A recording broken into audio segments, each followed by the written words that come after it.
Kane, PA. I don't know where Kane, PA is. Should I know? Someone in the chat, please, to my rescue. Let me know. Welcome back, everybody, to American Sunrise. All right, President Trump declared the Maduro regime in Venezuela a foreign terrorist organization this week, and he had this to say on the all-important subject of oil. Take a look. Just a blockade. We're not going to let anybody going through that shouldn't be going through. You remember they took all of our energy rights. They took all of our oil from not that long ago, and we want it back. But they took it. They illegally took it.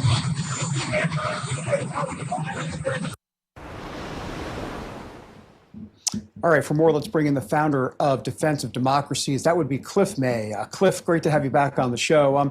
So here's a question for you. How much of all of this is about seizing the drugs? That's what we've heard coming to America. Because really, honestly, this seems to be just as much about the oil and the ultimate regime change that they're looking for.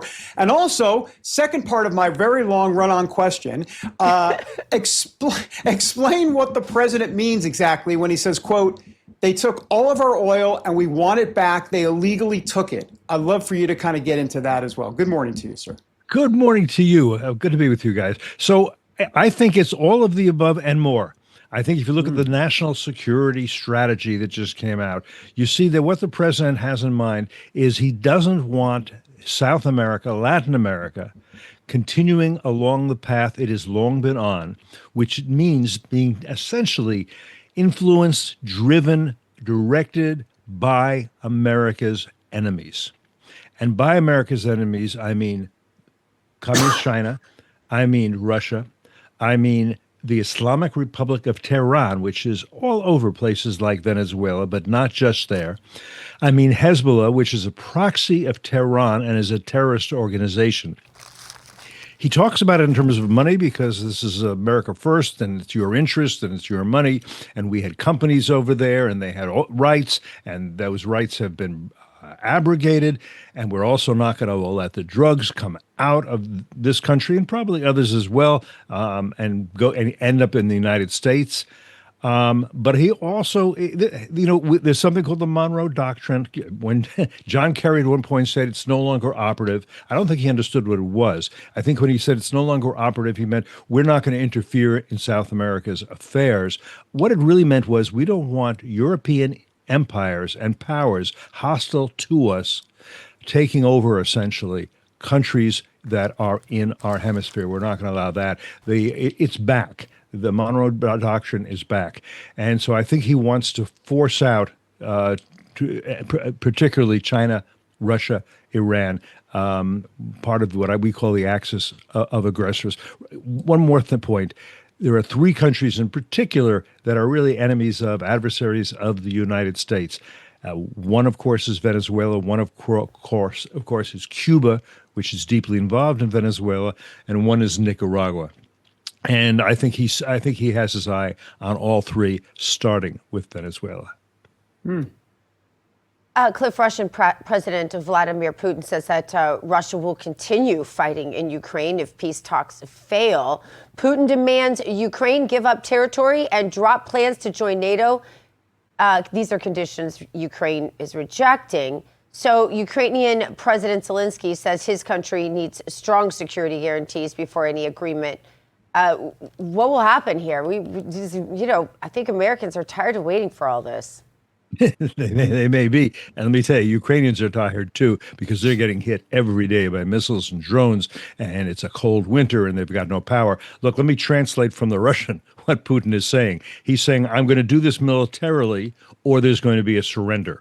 He's not looking for peace. He's not looking for compromise. He says very clearly, he's been saying it for years, Ukraine's not a country. They don't have a right to be a country. They have to think of themselves as Russian. They can't have a democracy. They will be ruled by me in the Kremlin. I'm like the Tsar.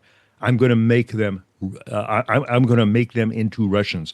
And by the way, part of the way he has been doing that is abducting children, taking them back to Russia, and they're not to speak Ukrainian. They're not to think of themselves as Ukrainian. they are to think of themselves as Russian. This is existential for the people of Ukraine. They want their own country. They were guaranteed their own country in 1994 under a memo that the U.S. signed, that Russia signed, that said their territory would be respected if they would only give up their nuclear weapons. President Clinton twisted their arm to do that. They did that. They deserve that. They have a democracy. I was there for their last parliamentary elections, multiple parties, free press. People were very proud of the fact that they're running elections. Putin wants to make them into little Russians. And by the way, they are the best fighters in Europe right now, by far. If he gets them as soldiers, he'll put a bayonet in their back, and I think he'll march them westward towards NATO countries. So I think that's very dangerous. Putin wants victory. Putin doesn't want compromise. Putin doesn't want peace, doesn't want diplomacy. Very important to understand who this guy is. So let me just kind of dig one step deeper, because publicly Putin appears to be open, or at least he is postured as if he's open to some sort of peace agreement. But it sounds to me that privately he couldn't care less. He would say, and I'm going to put this colloquially, screw your peace. I think that's true. He hasn't made any compromises whatsoever. He hasn't offered any compromises whatsoever. What he's really saying is, let's negotiate the terms of Ukraine's surrender. And by the way, there's a bit of a red herring as far as NATO is concerned. First of all, NATO is a defensive alliance. There's no possibility. He's not afraid that Danish soldiers and Belgian soldiers and Spanish soldiers are going to come marching into Moscow. He's not. He's smart. Whatever else he is, he's a smart guy. He knows that's true. It's also not possible, it never was, for Ukraine in the foreseeable future to get into NATO. Why? Because to accede to NATO, you need absolute unanimity among its members.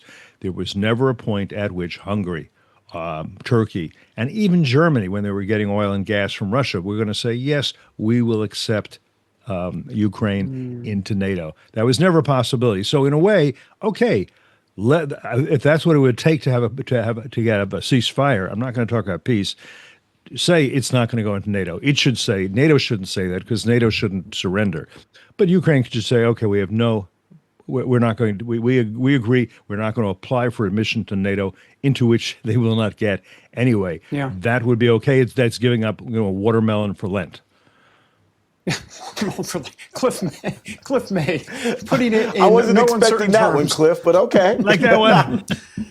I did not have watermelon and Lent on my bingo card. Thank you, Cliff. Right. Appreciate it. Thanks, guys. Thanks, Cliff. Oh, that's great. All right, coming up, lots of people enjoy gardening as a fun, relaxing hobby. Not me, by the way. But does it also have health benefits? Those answers next on American Sunrise, everybody.